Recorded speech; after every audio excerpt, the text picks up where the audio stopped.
से तेरी सरकार ना रे बाबा ना बाबा, फिर से तेरी सरकार। ये सब क्या देखना पड़ रहा है? अच्छा है मैं अंधा हूँ।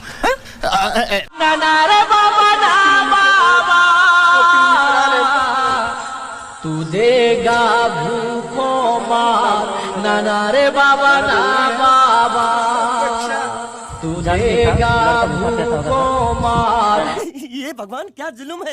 ना रे बाबा ना बाबा, फिर से तेरी सरकार।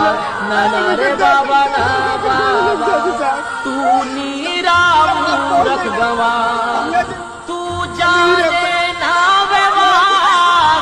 ना रे बाबा ना बाबा, फिर से तेरी सरकार। ना रे बाबा ना। नरेंद्र मोदी के पास भ्रष्टाचार की मोनोपोली है। इलेक्टोरल बॉन्ड्स का सिस्टम निकाला, हफ्तेबाजी चलती है ना, वो नेशनल लेवल पे कर रहे हैं ये लोग। 4 तरीके की हो रही है। कंपनी को कॉन्ट्रैक्ट मिलता है, उसके एकदम बाद वो बीजेपी को हफ्ता देना शुरू कर देती है। दूसरा सीधा एक्सटॉर्शन, ईडी सीबीआई भेज देंगे। जैसे यहाँ पे मुंबई का एयरपोर्ट इनको चाहिए था, ईडी सीबीआई भेजी, एयरपोर्ट किसी और को पकड़ा दिया। एक्सटॉर्शन। तीसरा शेल कंपनी, कंपनी की प्रॉफिट ही नहीं है और उससे ज्यादा पैसा वो बीजेपी को दे रही है। और चौथा, कॉन्ट्रैक्ट देने के पहले पैसा दो, कॉन्ट्रैक्ट लो। आपने बहुत सही सवाल पूछा है। क्या हम एक्सेप्शनल हैं? बिल्कुल नहीं है। कि हम भी बिल्कुल आपकी तरह इनकम टैक्स फाइल करके वही रूल से गवर्न होना चाहते हैं जैसे आप गवर्न होती है। लेकिन मैं कुछ बातें पहले रख देना चाहती हूं। 18वीं लोकसभा के लिए चुनाव घोषित हो चुका है। आज से 30 दिन से कम में, आज से 28 दिन में पहले फेज का वोट पड़ जाएगा।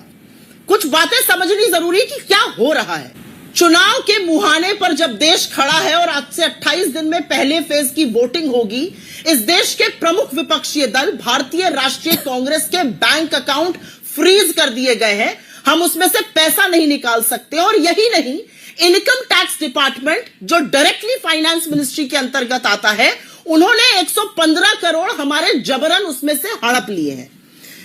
यह उस वक्त हो रहा है जब चुनाव में हमें प्रचार के लिए, प्रसार के लिए, आवागमन के लिए, रैली के लिए, कैंडिडेट्स के लिए पैसा चाहिए। बैंक अकाउंट फ्रीज है। मैं 2 बातें कहना चाहती हूं और मैं बताती हूं इसको क्यों लोकतंत्र से जोड़ना जरूरी है।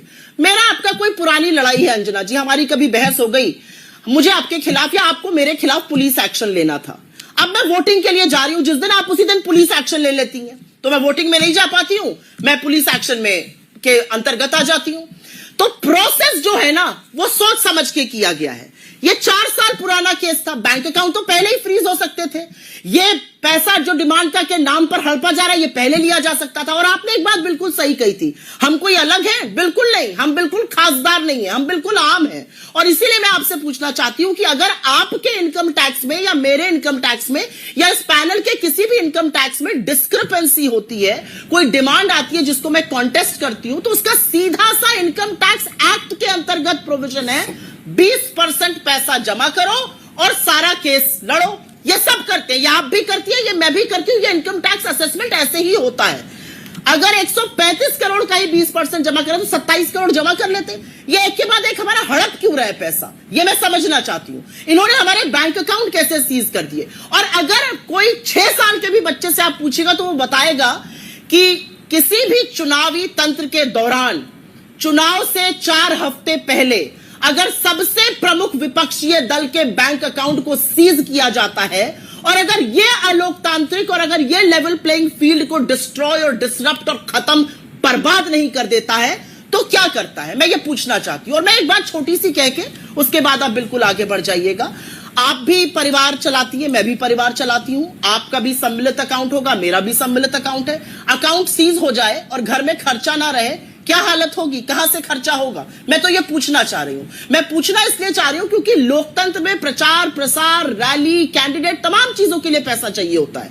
आज संस्थाओं को भी यह सोचना है कि क्या प्रमुख विपक्षीय दल के हाथ बांधकर, पैसे पे हड़प लगाकर आप चुनाव कराइएगा, यह सवाल है।